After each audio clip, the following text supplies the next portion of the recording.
नमस्कार, मैं हूं अंशिता। चलिए, इंतजार की घड़ियां खत्म हुई, कुछ देर से ही सही, लेकिन आखिरकार चुनाव से ऐन पहले कांग्रेस शासित राज्य राजस्थान में भी ईडी की एंट्री हो गई।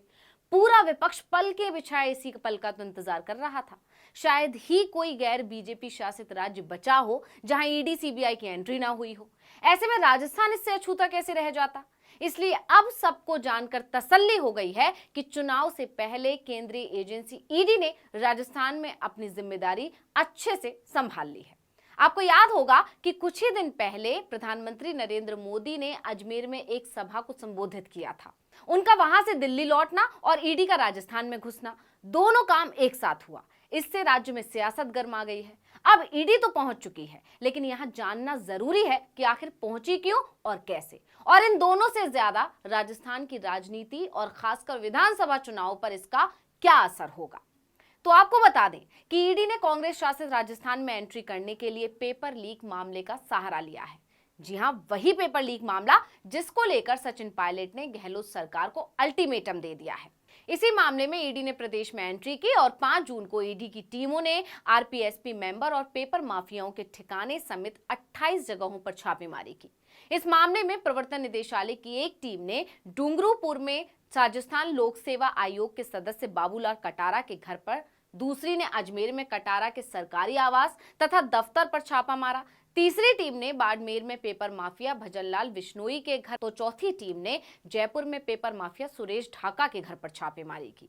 ये तीनों ही राजस्थान में शिक्षक भर्ती परीक्षा में पेपर लीक के मास्टरमाइंड हैं।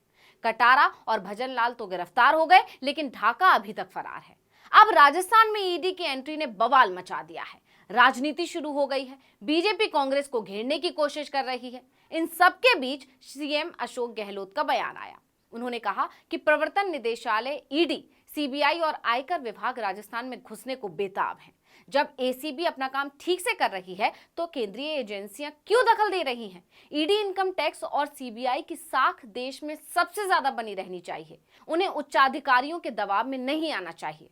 सिर्फ यही नहीं, उन्होंने आगे कहा कि पेपर लीक मामले में आरपीएससी का मेंबर गिरफ्तार हुआ है, जिससे पता चलता है कि एसीबी ने शानदार काम किया। बावजूद इसके ईडी को भेज दिया। पहले भी पेपर लीक मामले में ईडी भेजी थी, क्या हुआ? उन्होंने कहा कि कान खोलकर सुन ले, वक्त बदल रहा है। जांच करना उसका अधिकार है जो एफआईआर दर्ज करता है। चुनाव जीतने, माहौल अपने पक्ष में बनाने के लिए ये हरकत कर रहे हैं तो ये गलत है। यानी अशोक गहलोत ने इशारों में केंद्र की मोदी सरकार पर राजनीति करने का गंभीर आरोप लगा दिया। उन्होंने कहा, चुनाव से पहले जानबूझकर ईडी को राज्य में भेजा गया है। आप जानते ही हैं कि इसी साल के आखिर में राज्य में विधानसभा चुनाव होने हैं, जिसके चलते राज्य का सियासी पारा चरम पर है। वहीं केंद्र सरकार पर जांच एजेंसियों के इस्तेमाल का आरोप लगता ही रहता है।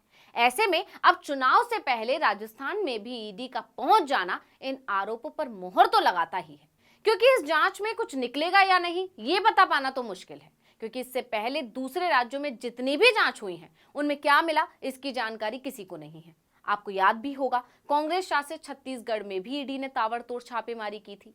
मार्च 2023 में ईडी ने शराब और होटल कारोबारियों पर छापेमारी की थी। सिर्फ यही नहीं, इससे पहले फरवरी में कांग्रेस नेताओं के घर छापेमारी का ये दौर चला था, लेकिन उस छापेमारी में क्या मिला ये किसी को नहीं पता। खैर, वापस आते हैं राजस्थान पर। तो अब चुनाव से पहले राज्य में ईडी पहुंच गई है, ताबड़तोड़ छापे भी मार रही है। चलिए अब बात कर लेते हैं उस पेपर लीक मामले की जिसके सहारे ईडी ने एंट्री की है। तो आपको बता दें कि राजस्थान में 2021 में आयोजित हुई रीट परीक्षा में पेपर लीक हुआ था। उसमें 26 लाख छात्र बैठे थे। उसके बाद 3 और परीक्षाओं के पेपर लीक हुए। इनमें पिछले साल दिसंबर में आयोजित हुई शिक्षक भर्ती परीक्षा भी शामिल है। 24 दिसंबर को परीक्षा के सामान्य विज्ञान के पेपर से पहले पुलिस ने उदयपुर जिले में बड़ी कार्रवाई की थी और चलती बस में पेपर हल करवाने के मामले का खुलासा किया था। बस से 55 अभ्यर्थियों को पुलिस ने गिरफ्तार किया था। ये मामला सामने आने के बाद आरपीएससी ने इस पेपर को आउट मानते हुए सामान्य विज्ञान की परीक्षा निरस्त कर दी थी। साथ ही आरपीएससी ने 46 अभ्यर्थियों पर किसी भी परीक्षा में बैठने पर प्रतिबंध लगाया था। इसके बाद राजस्थान सरकार पर सवाल खड़े हुए। गहलोत को विपक्ष में बैठी बीजेपी ने घेरने की कोशिश तो की ही, साथ में कांग्रेस नेता सचिन पायलट ने भी मुद्दे को खूब भुनाया। घोटाले को लेकर सचिन पायलट ने 11 से 15 मई तक अजमेर से जयपुर तक अशोक गहलोत सरकार के खिलाफ जनसंघर्ष यात्रा निकाली थी। फिर 15 मई को जयपुर में जनसभा में गहलोत को 31 मई तक पेपर लीक घोटाले में कार्रवाई और पीड़ित छात्रों को मुआवजा देने की मांग को लेकर अल्टीमेटम दिया था। पायलट अब भी कायम है कि अगर राज्य सरकार इस पर कार्रवाई नहीं करेगी तो वो आंदोलन करेंगे। लेकिन बीजेपी इस मुद्दे को अपने फायदे के लिए भुनाने में लग गई है। बीजेपी के राज्यसभा सांसद किरोड़ी लाल मीणा का दावा है कि इस घोटाले में कई मंत्री और सीएम दफ्तर के अफसर शामिल हैं। ईडी की जांच में अब ये बड़े मगरमच्छ पकड़े जाएंगे।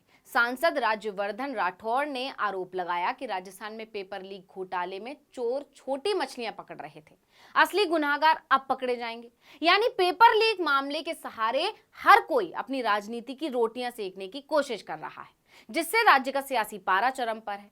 इस सब में सबसे ज्यादा चुनौती राज्य की सरकार के सामने है। अब देखना होगा कि सीएम गहलोत मामले को कैसे संभालते हैं। वहीं भाजपा और उसकी सहयोगी इकाई ईडी की भ्रष्टाचार को लेकर गंभीरता का अंदाजा इसी से लगाइए कि जब बीजेपी शासित राज्य में ऐसी ही कोई घटना सामने आती है तो वो मामले को दबाकर बैठ जाती है।